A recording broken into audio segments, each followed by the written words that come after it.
Kobe, Kai, First time together. nakakatawa na magkakasama tayo rito at talagang you had ilang days na magkasama to really unwind. So, how does it feel whenever yung mga nasa ganitong lugar? Para sa akin, masaya po kasi kasama po namin yung parents ni Karen. So it gives me a chance to bond with them and to get, each other better. Even you guys, para makilala po nyo. Masaya po. Yes, Kai. Tsaka kami kasi ni Kobe, we really love nature. We love exploring also. So it's a good thing din naman po na nandito. Tsaka yun nga, bonding with my family and with my beautiful lolas. Ay, tita. Tita Bel kasi ito eh. And of course, The team of Tara. course, you had good lunch. You had seafood, and Yes, advice.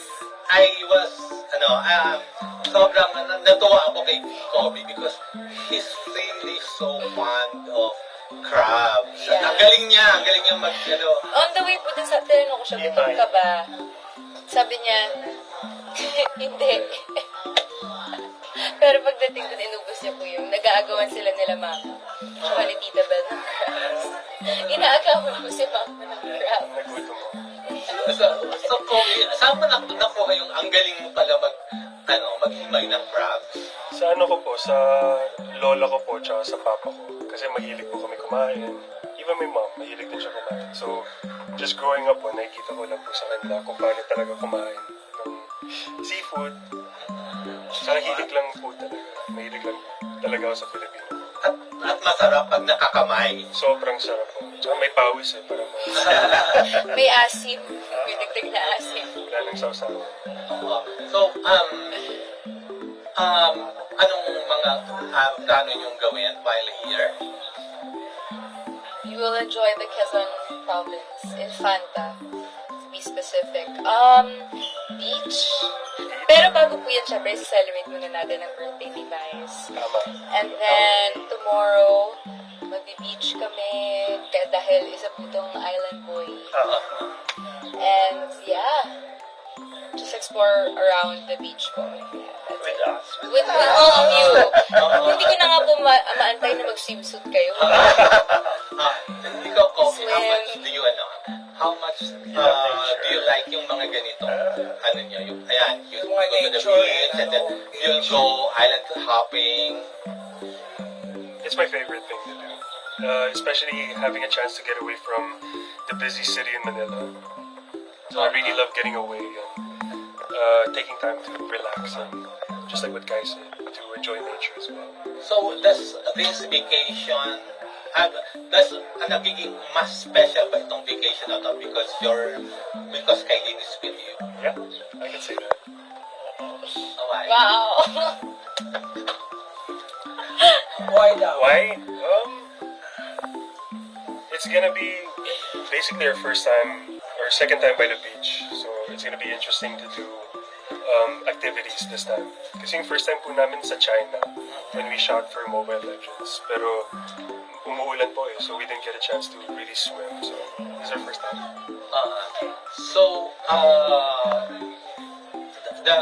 The public always wants to know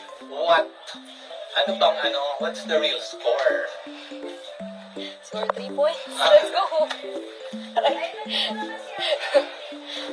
Yes, Kai. What can you say? What can you say to the public? Ako naman po, lagi po ang sagot ko dyan is what you see is what you get. Yun lang naman po yung sinasagot ko lagi. And I think since, again, sinabi ko na po before, it's not my responsibility to explain or confirm nor deny anything to the public. I mean, I get it that even our private lives are their entertainment now, because it's, part of our job, but we're not public properties, we're public figures. So, may right po kami na mag-deny or mag-confirm ng anything. Pero ako po sasagot po Yeah, ako. privacy. Sasagot ako. Go!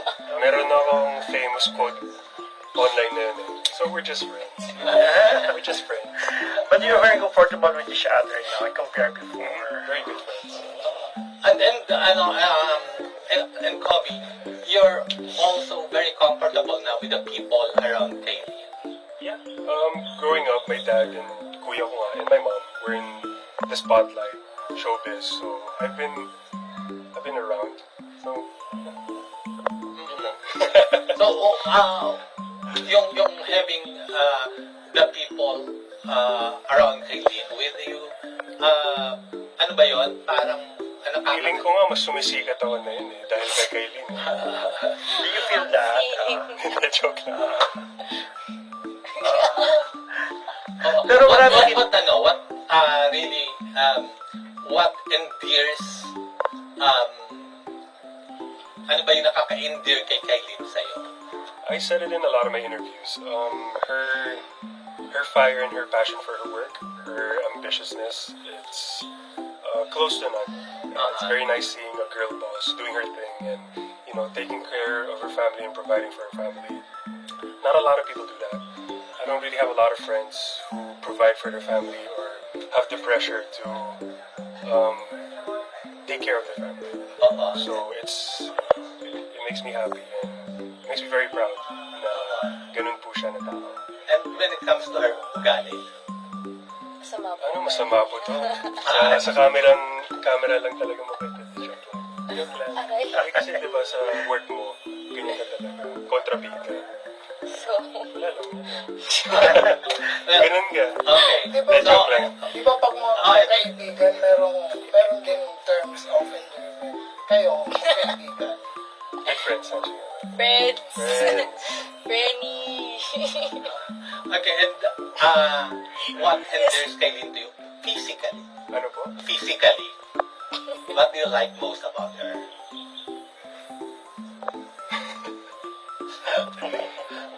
Sa akin po, yung mata. Sabihin ko sana forehead daw yung mata po. Grabe naman yung Yung mata. Why the eye? Yun po yung first ko nakita when I met her. So, Nakita mo yun? then yung forehead ko. O ikaw ka, And then Kai, ikaw, what endears Kobe to you? Unang mata sa ugali tapos physical. Ugali. Well, si Kobe po kasi, mas lalong nagkakilala kami sa isa't isa. Or nakikilala ko siya. Nakikita ko talaga that he's really independent. He's caring, not just sa sarili niya, but of course sa family niya. And sa mga kaibigan niya, actually, I've met some of his friends po, and sinasabi talaga nila na iba si Kobe mag-alaga. Wow! And he's really thoughtful. And lastly, he's funny. Okay. Yun po talaga yung ano sa akin. Manang-mana kay Tito Bench. Physically, Physically, pangkot. physically, ako yung smile niya po. Yung smile niya, actually. Yan yung pati ng pasta natin. Ay! Hindi siya. okay, that's Bawi lang, bawi lang. Kai, we can see and we can sense na iba yung happiness mo ngayon. Opo. Kasi Talagang- tropa po talaga. talagang parang Mga tropa. parang you have found someone that who will always make you smile and just be happy and joyful. Oo naman po. Pero minsan nag-inis. Minsan, most of the time. Kasi ang laki niya po eh. Minsan talaga may accidental na gano'n. Yun lang. Kahit Ikaw, Kobe, would you say that you're happier now? Yes, I am. Kulang na lang talaga ma-meet ng mom ko si Kai. And my mom's in Europe right now, so hopefully when that day comes, I'll be happier. But you have told your mom about Yeah, we've had various FaceTime calls. anong sabi niya? Hi, hello, how are you? Talagaan mo yung ano mo. Sugat mo. Anong comment niya kay Kai? Wala naman comment. She expresses to me how much she's excited to meet her. So, it excites me as well. Because I haven't seen my mom in a while. last time I saw her was Amsterdam. Ikaw naman kay, siyempre, si mama at si papa, Nadia, namila si Kobe. What do they tell you about him? Anong comment nila? Lakas daw po niya kumain. Hindi, si Papa po kasi, hindi siya ma-affirm by words. As long as nakita ko at si Kobe as long as nakita ko si Kobe at si Papa po na nagbabond and they're laughing, that's parang a confirmation for me na parang, oh my gosh, in fairness, nagkakasundo sila. And not just my father, but even my brothers po. As in, lalaro sila ng pusoy dos. And yun, nagbabond sila. Si Mama naman po, si Mama sa ano siya eh. Hindi po kasi ma-words talaga yung pamilya ko eh. Sa tingin si Mama, pag tumitingin si Mama, pagramdam ko na pinagkakatiwalaan ni Mama na like, lumabas po kami like movie or brunch or dinner, din ko po nararamdaman na parang, okay, pwede na.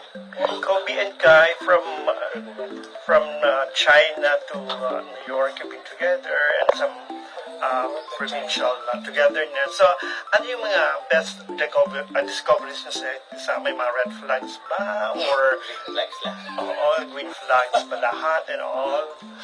Ikaw na. In all honesty, Okay.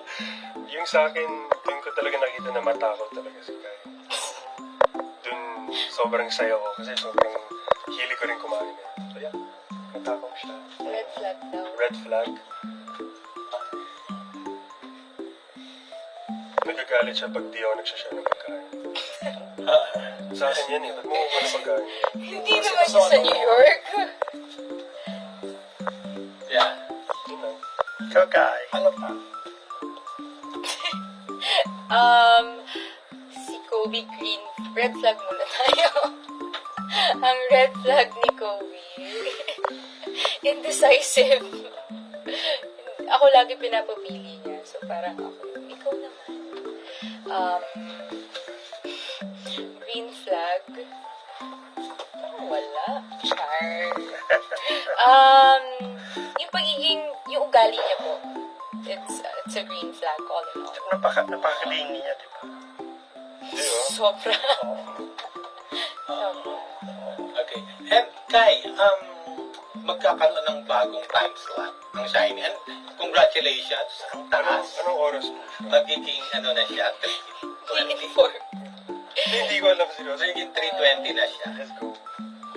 Yeah, anong masasabi mo na iniligay kayo sa mas maagang time slot at ang ganda ng support na nakukuha niyo from the viewers?